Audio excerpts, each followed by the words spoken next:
This is how I made splint armor and a final video on the lamellar armor series. I made these two pair beforehand in my patented fuck aroundus findus autus style of crafting. First off, we need to cut strips of metal.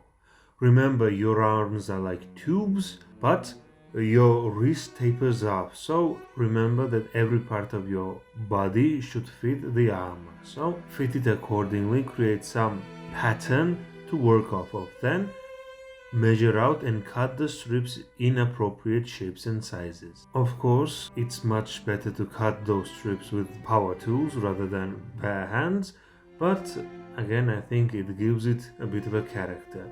I use a mallet to flatten those cut plates out. The cuts I get with scissors are a bit wibbly wobbly, so you use a rubber mallet. You could use a wooden one or any other, doesn't matter, as long as it doesn't damage the metal bits while you flatten them out. It's not going to be as perfect as I want it to be, but it does its job, I think.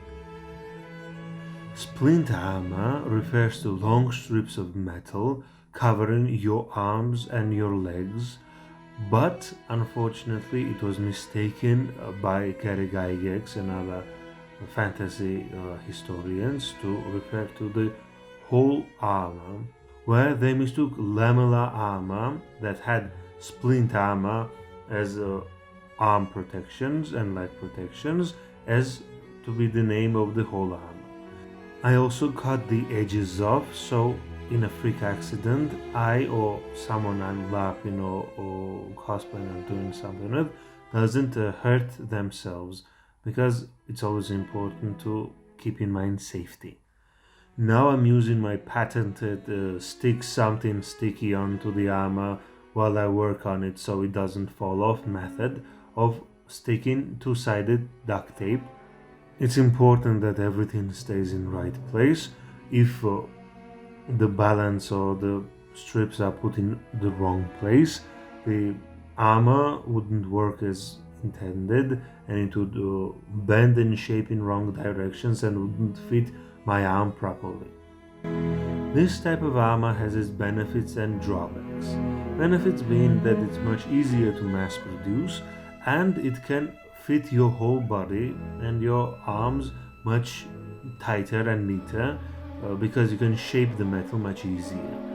But because those are small strips of metal, it's much easier to damage them in combat. So it gives you a bit less protection. But I think it's comparatively much more beneficial than one small plate covering your arms with some other types of armor. Unfortunately, I left out the armor without proper protection for a few days and it completely rusted over and I had to scrape and polish it. The other side of the armor that I finished for some reason didn't rust, while the upper part of the same armor completely rusted over and I had to scrape it hard and long, and then I covered it in lacquer hoping it wouldn't rust as easy. Now I'm drilling holes into it so that rivets could go in. As you can see, I'm comparing those two parts. Some strips are longer in other bits, so I spaced the holes so it first holds better and the rivets are spaced out much more aesthetically. Unfortunately, I made a mistake here that I would recognize much later. There we go. Be covered in leather, even up and down, so I don't cut myself and it wouldn't show. I also made holes where lacing would go to hold on my arms. Drilling is quite a boring process, and that's where the word boring comes from. It takes a long time and, well, it drives your nerves crazy. But if you don't do it carefully and if you don't pay attention, a little bit off, I went a little bit off in a few places and it's noticeable. So, better to do it slowly and patiently rather than rush it and then regret it for the rest of your life. Splint armor is associated with lamellar or lamellae armor in the East, for example, with samurai armor. But interestingly enough, Western Europe also had splint armor tradition, mainly used alongside with brigandine armor or on its own with gambeson. And now going from drilling and boring to hammering and riveting. If you don't mind my punning, riveting is quite a boring process as well, but you have to pay attention much more. If you lopside it and do it without paying attention, you might hit your hand or you might the wrong part of the leather and damage it. I would recommend paying quite a bit of attention so the rivets don't go lopsided or get damaged or you damage yourself. Alright, now punching in the holes where the lacing would go. I'm not the best at this part. The punches I make always end up being a bit winky and wobbly. It's weird and ugly. But I think this attempt came out much better than usual. As you can see, battle with rust continues, only my original creation, the right gauntlet surviving, more or less. The other parts rusted over even after I scraped it, I acid washed it, I put lacquer on it, Japanese style. Nothing seems to work. I don't know. Nature is a cruel mistress.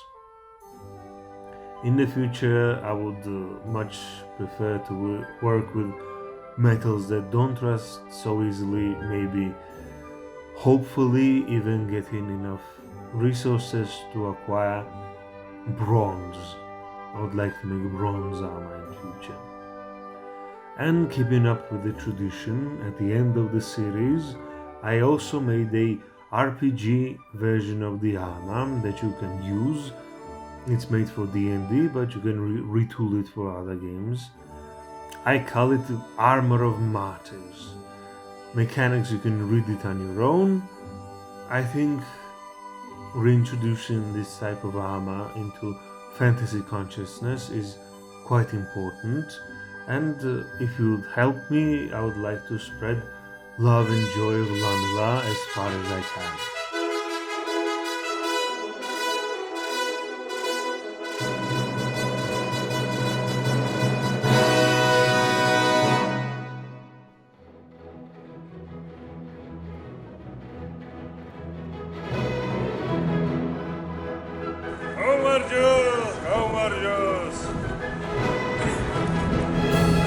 Ce grolea.